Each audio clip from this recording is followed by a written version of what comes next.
It's wide, it's a little unconventional, and yeah, I kind of want one. Samsung is launching two book-style foldables in 2026, but the Galaxy Z Fold 8 is easily the one I choose to carry. And that comes down to one key reason: it looks and feels completely different from anything Samsung has done in the past 7 years of foldables. This design is all about being compact and lightweight, almost passport-like in footprint, but paired with noticeably wider front and inner displays. The result is a foldable that feels purpose-built for consuming content, whether that's video, social media, or reading. What's interesting is that the Fold 8 still inherits several high-end features from the more expensive Fold 8 Ultra that includes flex titanium for reducing the crease, a higher capacity silicon carbon battery, and an anti-glare coating on the display. Of course, hitting the $1,899 price means compromises. You are losing the telephoto lens and there is no flex mode this time around. But even with those trade-offs, I can already see a lot of people gravitating towards this design. Here are my hands-on impressions so far. Samsung is officially launching the Galaxy Z Fold 8 on August 7 with pre-orders opening today, July 22. Pricing starts at $1,899 for the base model with 256GB of storage and 12GB of RAM. If you want more storage, the 512GB version jumps to $2,099 and the 1TB model along with 16GB of RAM comes in at $2,499. The first thing that stood out to me when I picked up the Galaxy Z Fold 8 was just how light it feels. At only 201 grams, this is officially the lightest book-style foldable Samsung has ever made. And that's impressive considering the Fold 7 was already relatively light at 215 grams. Then there is the front display. It's noticeably wider, which immediately makes the phone feel less cramped compared to the previous designs and even compared to the Fold 8 Ultra. When you unfold it, the 7.6-inch main display feels more natural for video and multitasking with reduced black bars that make better use of the screen. Samsung also refined the physical design in subtle but meaningful ways. The side frame now has precision machined grooves that make opening the device easier and more comfortable. And if you have always been bothered by the crease, this is one of the biggest improvements. Flex titanium significantly reduces its visibility and feel.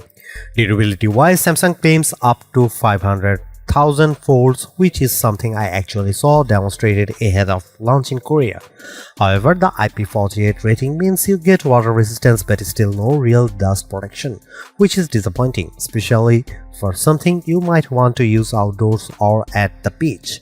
There are a few other compromises. The 10-megapixel punch-hole camera on the main display is still visible and not particularly elegant, especially if you are hoping for a return to under-display camera tech. There is also no S Pen support, which feels like a missed opportunity given the size of the screen. In terms of dimensions, it's slightly thicker than the Fold 8 Ultra when unfolded, but it never feels bulky. And when it comes to colors, lavender stands out the most alongside graphite cream and an online exclusive pistachio option. It's worth noting Samsung isn't the first to try a white foldable design.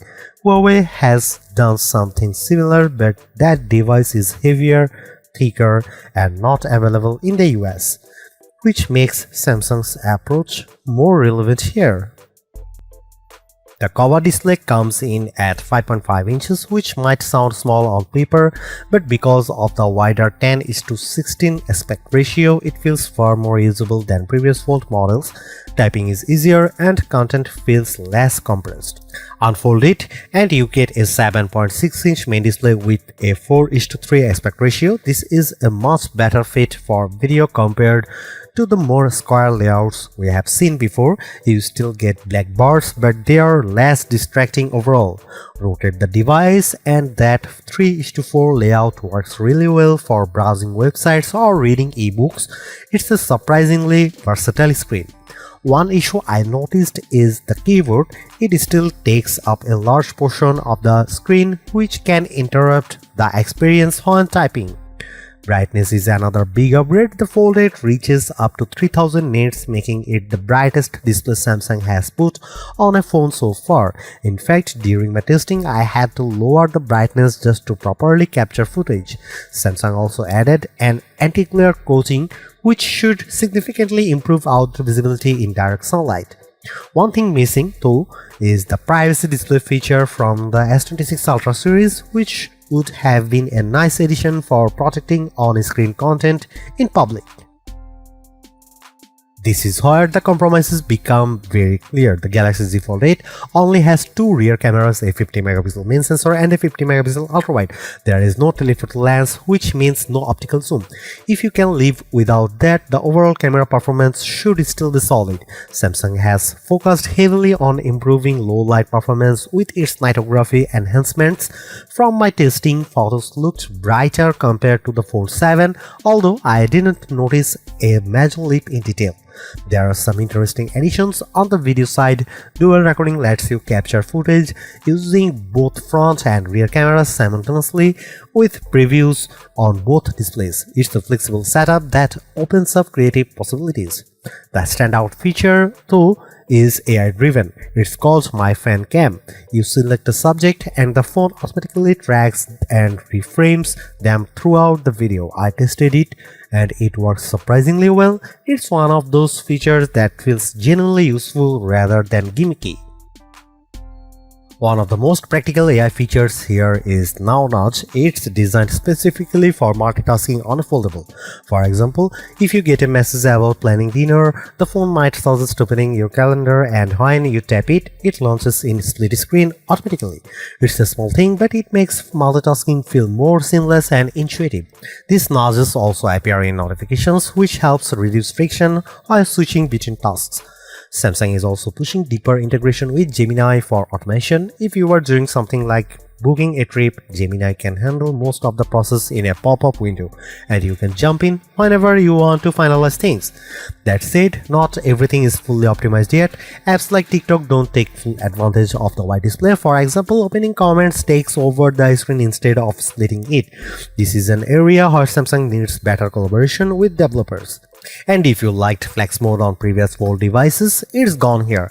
That means no laptop still uses with controls on the bottom half of the screen, something that might push some users toward the Ultra model instead. The Samsung Galaxy Z Fold 8 runs on the Snapdragon 8 Elite Gen 5 for Galaxy, paired with 12GB of RAM on the base and mid-tier models. If you go for the 1TB version, you get 16GB of RAM. While I haven't benchmarked this device yet, this chip performed extremely well in the S26 Ultra, beating the iPhone 17 Pro Max in both Geekbench multi-core and 3D Mark Solar Bay tests. So expectations here are definitely high. Samsung is finally using silicon carbon battery technology in the Fold 8, which allows for higher capacity without increasing size. You are getting a 4800 mAh battery, up from 4400 mAh in the Fold 7 despite the more compact design. Charging speeds have also improved. Wired charging jumps to 45 watt, which should get you to around 69% in 30 minutes. Wireless charging increases to 20 watt as well. However, there is still no built-in magnetic system like MagSafe. You'll need a compatible case for that, which feels like a missed opportunity.